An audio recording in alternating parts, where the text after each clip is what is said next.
Good morning friends, I hope आप सभी बहुत अच्छे होंगे।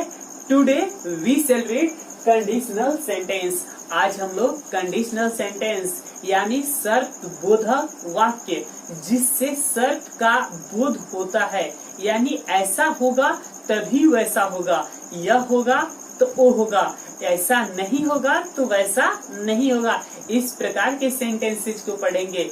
इस प्रकार के सेंटेंसेस के अनेकों टाइप होते हैं, हम लोग एक एक टाइप को पढ़ेंगे। तो चलिए टाइप 1 देखते हैं। अगर या यदि, इस दोनों में से कोई हो सकता है। अगर या यदि सोनी आएगी तो श्याम जाएगा। सेकंड है, अगर वह IAS बनेगा तो तुमसे शादी करेगा। थर्ड है, अगर आप मुझे अंग्रेजी पढ़ाएंगे तो मैं अंग्रेजी बोल सकता हूँ। इसको बनाने से पहले कुछ इसके बारे में जान लीजिए। ये जो अगर या यदि वाला पार्ट है, अगर आप मुझे अंग्रेजी पढ़ाएंगे, ये सेंटेंस यहाँ से लेकर यहाँ तक एक ही है और इसके दो पार्ट्स हैं। अगर आप मुझे अंग्रेजी पढ़ाएंगे, एक ये पार्ट हो गया और एक ये हो गया मैं अंग्रेजी बोल सकता हूँ। तो अगर या यदि, इस दोनों को इफ लिखते हैं। इस दोनों के लिए किसका यूज करते हैं? इफ। यानी अगर या वाला जो पार्ट है उसको हम कहेंगे इफ क्लॉज। क्या बोलेंगे? If clause. और ये जो है इसको मेन क्लॉज कहेंगे। एक चीज देख लीजिए बाबू कि इफ क्लॉज ये सबऑर्डिनेट क्लॉज के तहत आता है। तो ये आपको पता चला कि जो यदि या अगर वाला पार्ट है यह सबऑर्डिनेट क्लॉज कहलाता है। अब कोई पूछे कि सबऑर्डिनेट क्लॉज में यह कौन सा क्लॉज है, तो आप कहिएगा ये कंडीशनल क्लॉज है। कौन सा क्लॉज? Conditional clause. हम इजी करके यहाँ पे इफ क्लॉज से यहाँ पे सूचित करेंगे। तो जो कंडीशनल क्लॉज है, ये जो सेंटेंस है, इस सेंटेंस के स्ट्रक्चर यहाँ पे लिखे हैं। यानी ये जो सेंटेंस है इसी का स्ट्रक्चर यहाँ पे लिखे हैं। तो देखिए कैसे बनेगा। अगर या यदि सोनी यहाँ आएगी तो श्याम जाएगा। कैसे बनाएंगे? जो अगर या यदि वाला पार्ट होता है उसको हम लोग सिंपल प्रेजेंट टेंस से बनाते हैं। यानी if clause is used in simple present tense to talk about future. यानी सिंपल प्रेजेंट टेंस का यूज करके हम फ्यूचर टाइम को इंडिकेट करेंगे। अगर सोनी आएगी तो अगर या यदि, इस दोनों के लिए हम यूज किससे करेंगे? इफ। और उसके बाद सब्जेक्ट। तो यहाँ पे सोनी है तो सोनी लिखेंगे, इफ सोनी। और आपको पता है कि ही, सी, इट एंड किसी भी सिंगुलर सब्जेक्ट के साथ V5 का यूज होता है, यानी वर्ब में एस या ES का यूज होता है। इफ सोनी, और सोनी आएगी तो आना क्या? कम, लेकिन हम बनाएंगे comes. If Soni comes. Object नहीं है तो नहीं लिखेंगे। अब यहाँ पे कॉमा देंगे। एक चीज देखिएगा, इफ क्लॉज, जो ये इफ क्लॉज है, इफ से हम स्टार्ट किए हैं। If clause can come at the beginning और एंड ऑफ ए सेंटेंस। ये स्टार्टिंग में भी हो सकता है, जैसे यहाँ पे स्टार्टिंग में ही स्ट्रक्चर लिखे हैं। चाहे तो इसको आप एंड में भी लिख सकते हैं, अंत में भी लिख सकते हैं। और व्हेन इट कम्स फर्स्ट, जब आप इसको फर्स्ट में लिखिएगा, it is separated by comma, तो उसको कॉमा से अलग किया जाता है। तो यहाँ पे हम इफ को पहले लिख रहे हैं तो यहाँ पे हम कॉमा देंगे। इफ सोनी कम्स, तो श्याम जाएगा। अब तो का तो ये कॉमा हो गया, अब श्याम जाएगा, इसके बनाएंगे तो श्याम जाएगा। तो हम लिखेंगे श्याम विल अब श्याम लिख दिए सब्जेक्ट और शैल विल कैन मेक कुछ भी होगा सुटेबल। अब शैल विल कैन मेक का यूज पढ़ेंगे, कहाँ पे शैल का, कहाँ पे विल का, कहाँ पे कैन का, मेक का। तो Shyam will go. If Soni comes Shyam will go. Next है अगर वह IAS बनेगा तो तुमसे शादी करेगा। हम लिखेंगे अगर यह यदि का, इफ हमें लिखना है तो इफ लिखेंगे। इफ वह का ही, इफ ही, उसके बाद V1 या V5 लिखना है। तो बनेगा, तो बनेगा क्या होता है बिकम, यही ही है सिंगुलर है तो एस लगाएंगे यानी V5 बनाएंगे। If he becomes, if he becomes IAS and IAS, if he becomes an IAS कमा देंगे तो तुमसे शादी करेगा। अब फिर यहाँ पे हमें सब्जेक्ट लिखना है, तो सब्जेक्ट कौन शादी करेगा, यही ना ही, तो हम ही यहाँ पे लिखेंगे। हिंदी में देखिएगा, हिंदी में यहाँ पे वह साइलेंट भी रह जाएगा, लेकिन इंग्लिश में यहाँ पे ही को अपीयर करना होगा। ही कैंसर गागेगी है तो विल की यूज करेंगे। ही विल मैरी, शादी करने का मैरी। इसमें से कोई एक लिखे उसका V1 मैरी लिखिए। क्या है तुमसे, तो तुमसे का you. If he becomes N IAS he will marry you. Next है अगर आप मुझे अंग्रेजी पढ़ाएंगे तो मैं अंग्रेजी बोल सकता हूँ। अगर का इफ लिखेंगे। इफ आप है तो आपका यू, इफ यू पढ़ाएंगे तो पढ़ाना का teach. You we they and plural subject के साथ V1 का यूज होता है तो हम टीच लिखेंगे। इफ यू टीच, मुझे दिया है if you teach me English, if you teach me English तो मैं अंग्रेजी बोल सकता हूँ। I can speak English. If you teach me English I can speak English. और आप इसको ऐसे भी लिख सकते हैं, पहले इसको और तब इसको, यानी I can speak English if you teach English. तो जब आप इसको ऐसे बनाइएगा तो कॉमा का यूज मत कीजिएगा। अब देखिएगा जो ये स्ट्रक्चर है कि यहाँ पे E plus subject plus V1 या V5, तो ये कोई जरूरी नहीं कि हम हमेशा V1 या V5 का ही यूज करेंगे।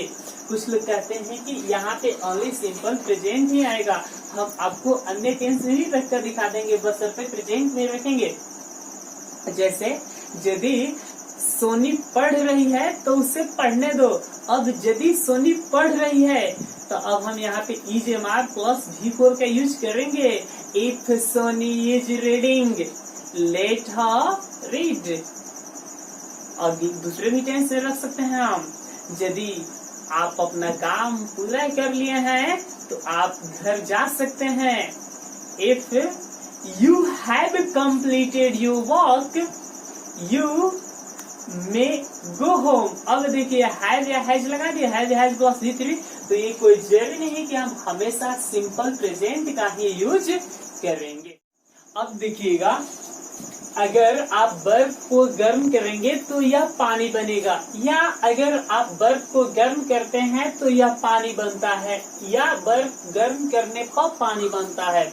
ये जो तीन प्रकार से है तीनों का इंग्लिश ट्रांसलेशन एक ही होगा। आप दूसरे में टेंस में कीजिएगा तो गलत होगा। मैं दो सेंटेंसेस बोल रहा हूँ, आप बताइए कि मेरा दोनों सेंटेंस सही है या उसमें से एक सही है या एक गलत है। पहला मेरा सेंटेंस है I am loving my mother. Second I have loved my mother. बताइएगा ये दोनों सही है या गलत है। हाँ सही पकड़ा आपने, ये दोनों का दोनों सेंटेंस गलत है। I am loving my mother या I have loved my mother नहीं होता है, आई लव माई मदर होता है। क्यों? कि when we are not talking about unreal situation we use simple present tense यानी present indefinite tense। जब हम अनरियल सिचुएशन की बात नहीं कर रहे होते हैं, हकीकत बात करते हैं, रियल बात करते हैं, तो वहां पे ओनली प्रेजेंट इंडेफिनिट टेंस का यूज होता है, V1 या V5 का। अब देखिएगा, अगर आप बर्फ को गर्म करेंगे बनाएंगे कैसे? इफ यू है तो V1 लेगा। If you heat ice comma देंगे। It turns to water. If subject you, V1 MPU कौन सा? V1 हीट, ऑब्जेक्ट आइस, फिर कॉमा दे दिए, फिर सब्जेक्ट, तो क्या आइस थी ना, इसके लिए ईट लगा दिए। ईट के अनुसार V5 turns to water. Next है, मांग की तुलना में आपूर्ति कम होने पे मूल्य में वृद्धि होती है। बात सही है? तो सही है, तो ओनली सिंपल प्रेजेंट टेंस का ही नहीं यूज होगा। इफ मांग की तुलना में आपूर्ति कम होने पर, if supply is less than यानी से कम। If supply is less than किससे? मांग, डिमांड। मूल्य में वृद्धि होती है, prices go up. If supply is less than demand, prices go up. अब देखिएगा टाइप 2, अगर वह आती तो मेरी मदद करती। ऐसा बोलने से क्या लग रहा है कि वो अभी आ जाएगी और मेरी मदद कर देगी? नहीं ना। आप बोलते हैं कि यदि मैं पक्षी होता तो तुम्हारे पास आता, तो क्या मैं पक्षी बन जाऊंगा और आपके पास आ जाऊंगा? ये इच्छा मेरी पूरी हो जाएगी? ये इच्छा मेरी पूरी होने वाली नहीं है। और इच्छा कब का है? अभी प्रेजेंट का ही है कि यदि मैं पक्षी होता तो तुम्हारे पास आता। तो जब भी प्रेजेंट का ऐसी इच्छा जो पूर्ति न हो सके, उसके लिए आप कौन सा टेंस यूज करते हैं? अब बिल्कुल सही, सिंपल पास्ट टेंस यानी V2 का यूज करते हैं। इसलिए हम यहाँ पे V2 का ही यूज करेंगे। चलिए बनाते हैं, अगर वह आती तो मेरी मदद करती। इसका स्ट्रक्चर लिखा, पहले हमें इफ लिखना है। इफ वह आती, तो वह के लिए क्या लिखेंगे? सी। वह सी। अब आधा तो कम, लेकिन हम V2, तो कम का V2 क्या होगा? केम। तो वह सी केम। ऑब्जेक्ट कुछ नहीं है तो नहीं लिखेंगे, कॉमा दे देंगे। सब्जेक्ट, तो सब्जेक्ट क्या? यहाँ पे मेरी मदद करती कौन? तो वह का यहाँ पे भी सी लिखेंगे, सी। अब यहाँ पे would, could, might, should, V1 plus object लिखना है। तो आप जानते हैं कि would is, as you know that would is more common in modern English and should is rare in American English. तो यहाँ पे हम यूज किसका कर देंगे? वुड। कुड, माइट का तो यूज आपको पता है, कुड का किसका यूज होता है? पावर, एबिलिटी, कैपेसिटी दिखाने के लिए। तो यहाँ पे पावर, एबिलिटी, कैपेसिटी की तो बात नहीं हो रही है। If she came, she would, और उसका V1 help me. If she came, she would help me. आप ये देखिएगा यहाँ पे V2, तो यहाँ पे आप विल नहीं लिखिएगा। अब देखिए सेकेंड है, यदि आप मुझे बुलाते तो मैं आता। यदि आप मुझे बुलाते तो मैं आता, यानी आप मुझे बुलाते नहीं है। इफ यू, अब बुलाना के काल, अकाल का V2 काल। इफ यू काल, अब मुझे मी। इफ यू काल मी, मैं आता। I would come, if you called me I would come. ऐसे ही मैं बोलूं कि यदि वह यहाँ आती तो मुझे सब कुछ देती। If she came here she would give me everything. यदि मैं वहां जाता तो अंग्रेजी पढ़ाता। If I went there I would teach English. Next है, अगर वह आईएएस होता तो तुमसे शादी करता।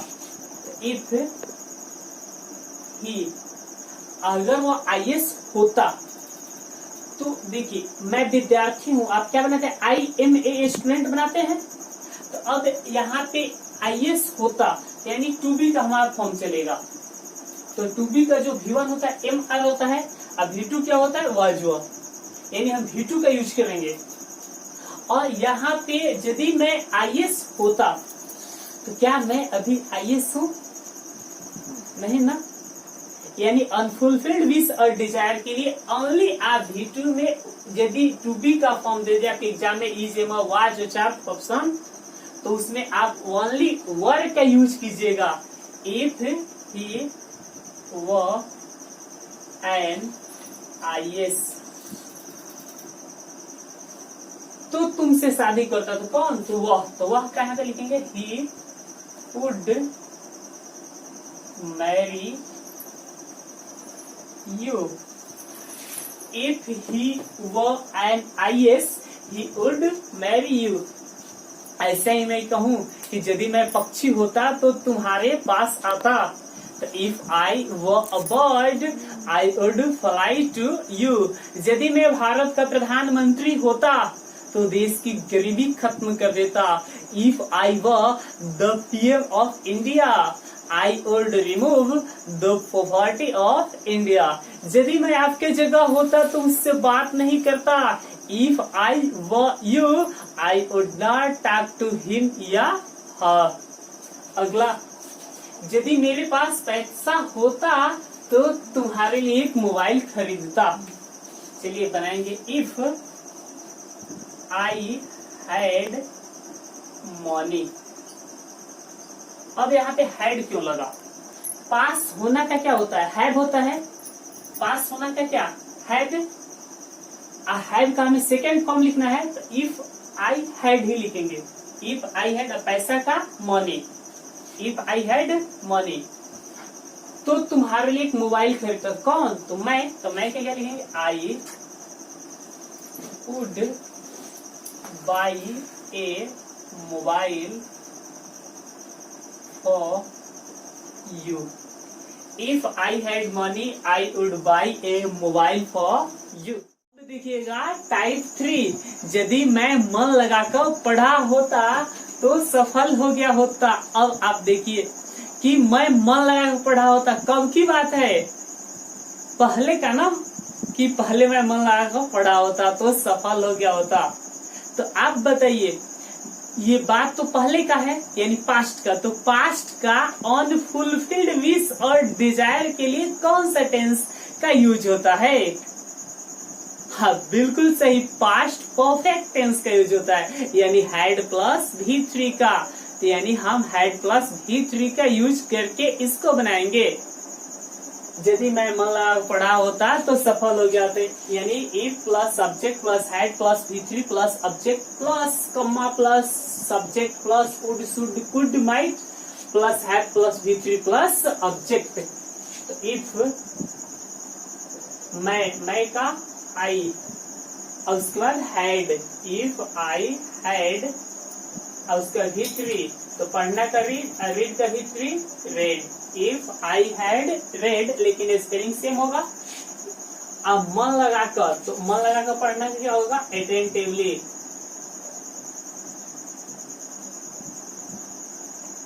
If I had read attentively, तो सफल हो गया होता, यानी कौन, मैं, तो मैं का I would have succeeded. If I had read attentively, I would have succeeded. Next, यदि वह IAS बना होता तो तुमसे शादी किया होता। यानी पास्ट में न IAS बना और न शादी किया, तो बनाएंगे if he had become an IAS, he would have married और तुमसे का you. If he had become an IAS, he would have married you.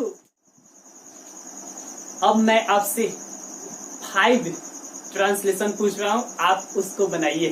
पहला, यदि मैं पक्षी होता। हाँ बिल्कुल सही, if I were A bird.